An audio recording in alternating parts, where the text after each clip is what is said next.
السلام عليكم ورحمة الله وبركاته أصدقائي، مرحبا بكم في هذا الفيديو. كنتمنى كاملين تكونوا بخير. كما لاحظتوا أصدقائي، درت لكم اللايف والبث المباشر ديال المنتخب المغربي وإفريقيا الوسطى.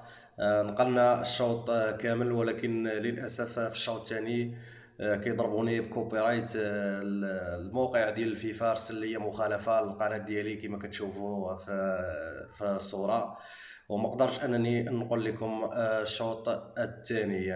اذا المنتخب المغربي كيفوز في المباراه ديال اليوم برسم الجوله الثالثه من تصفيات كاس افريقيا اللي غتنظم ان شاء الله بالمغرب دون جانبير 2025 والبدايه ديال يناير 2026 هنا في المغرب. عندنا ان شاء الله المباراة ديال اليوم اللي انتهت بخمسة ديال الأهداف لزيرو، شفنا فيها التألق ديال اللاعبين المغاربة اللي من بينهم اللاعب عز الدين أناحي اللي اليوم سجل جوج ديال الأهداف وقدم مباراة رائعة وتحصل على تنقيط 9.3 حسب الموقع ديال سوفا سكور.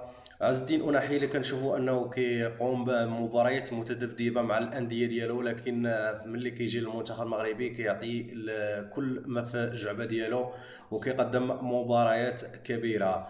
كذلك اللاعب الاخر اللي تالق اليوم مع المنتخب المغربي وكان الرجل ديال المباراه، تحصل على اعلى تنقيط في المباراه، اللي هو عبد الصمد الزلزولي، اللي هو الاخر سجل جوج ديال الاهداف في المباراه ديال اليوم.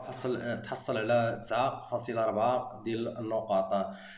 اشرف حكيمي حتى هو اليوم سجل هدف وتحصل على تنقيط 8.2.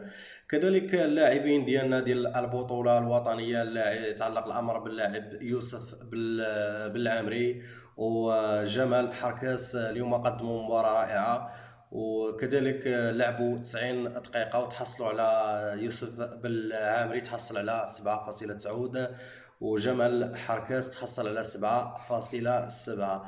إذا أصدقائي، بالنسبة للمباراة القادمة ديال المنتخب المغربي في إياب الجولة الرابعة اللي غادي تلعب ان شاء الله في نفس الملعب اللي تلعبات فيه المباراه ديال اليوم، هو الملعب الشرفي ديال وجده. المباراه اللي غتكون ان شاء الله يوم الثلاثاء 15 اكتوبر القادم. المباراه اللي غتلعب على الساعه 5 مساء بتوقيت المغرب والجزائر وتونس. المباراه غتنقل على كيف العاده على قنوات بي ان سبورت، وغتنقل كذلك على القناة الرياضية الأرضية.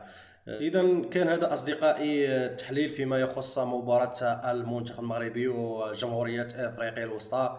كنتمنى هذا الفيديو ينال الإعجاب ديالكم. كنتمنى أصدقائي ما تبخلوش علينا في الاشتراك في هذه القناة هذه، وكنتمنى إن شاء الله نعاود ندير لكم لايف إن شاء الله ديال المباراة ديال الإياب يوم الثلاثاء القادم، ونتمنى انهم ما يضربوناش بالكوبي رايت. تهلاو ليا فراسكم خوتي. السلام عليكم ورحمه الله وبركاته.